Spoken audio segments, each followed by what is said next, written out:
Yeah, what's up, my people? How you guys doing?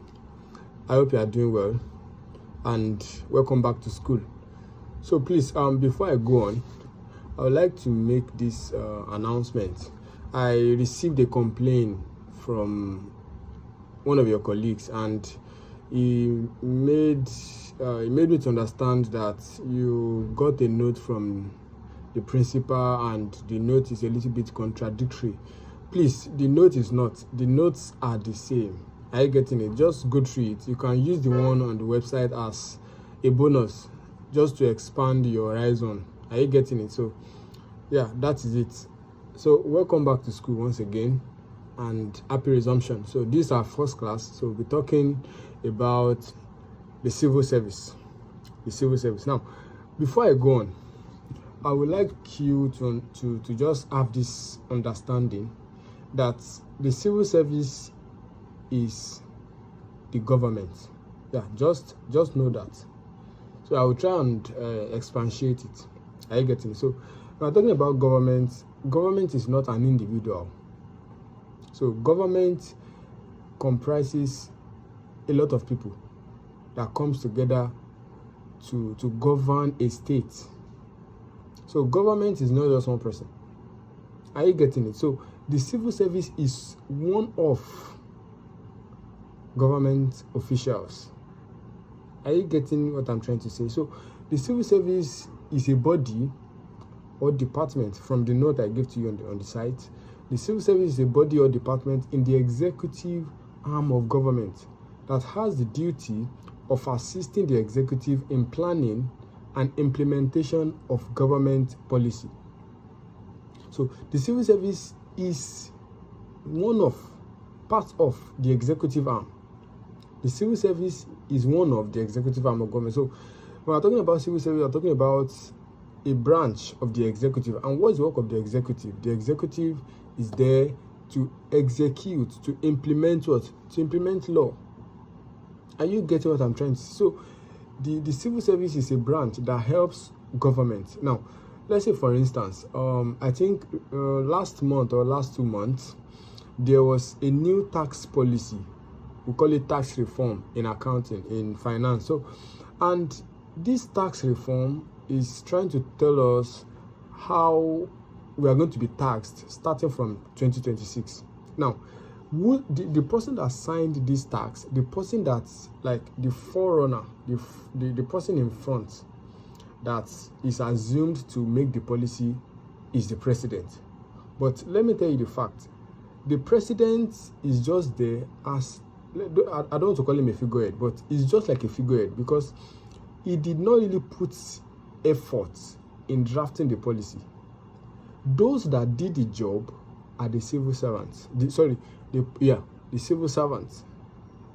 And you get, so they are the one that drafted the policy, then they submitted it to the president for his assent. Then he assented it and it became published. So the head of this physical committee is Taiwo Oyedele. Are you getting it? He's the head. He's the advisor to the government, to the president, as regarding revenue. So he's one of the civil servants.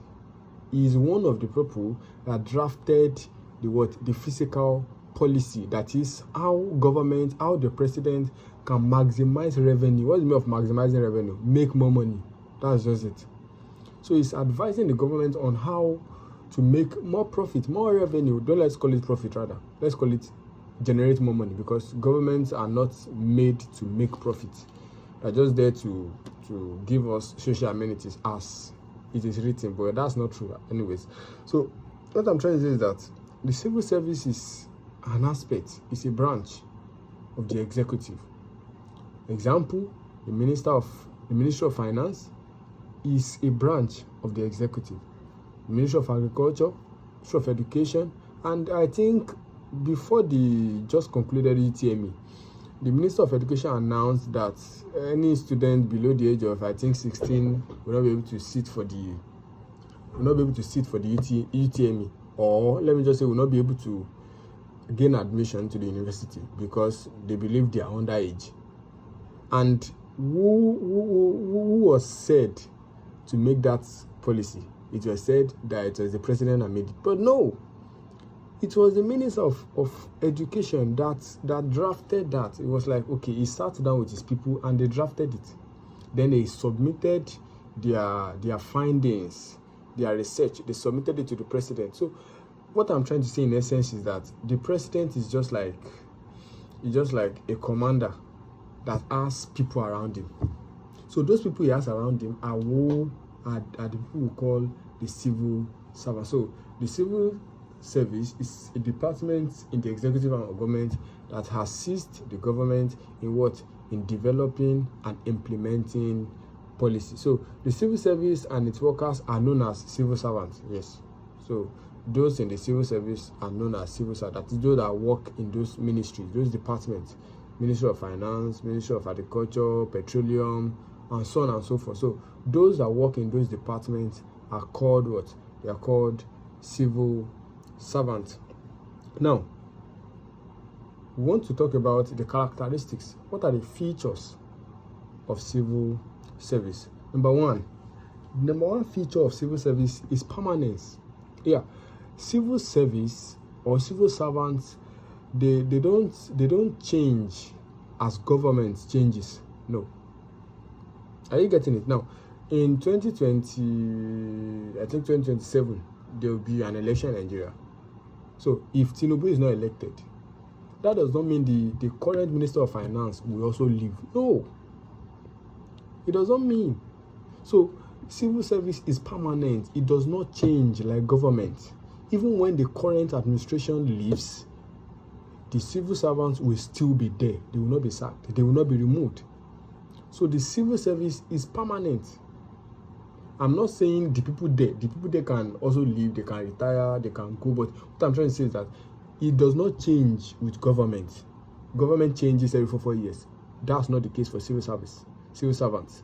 They remain there until maybe death or they retire. So that is it. Then we have number 2, neutrality.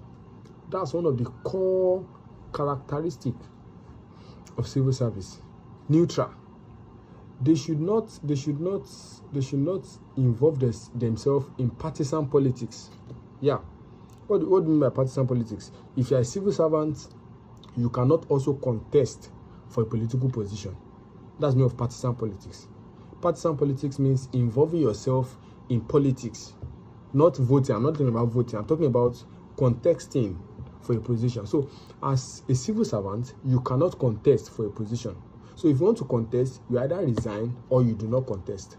So you have to be neutral, so that it will not be as if you are doing what will favor your own party. No. As a civil servant, you are there to serve the masses, not the government. Are you getting what I'm trying to say now? So as a civil servant, one of your characteristics is what? Neutral. You have to be on the fence.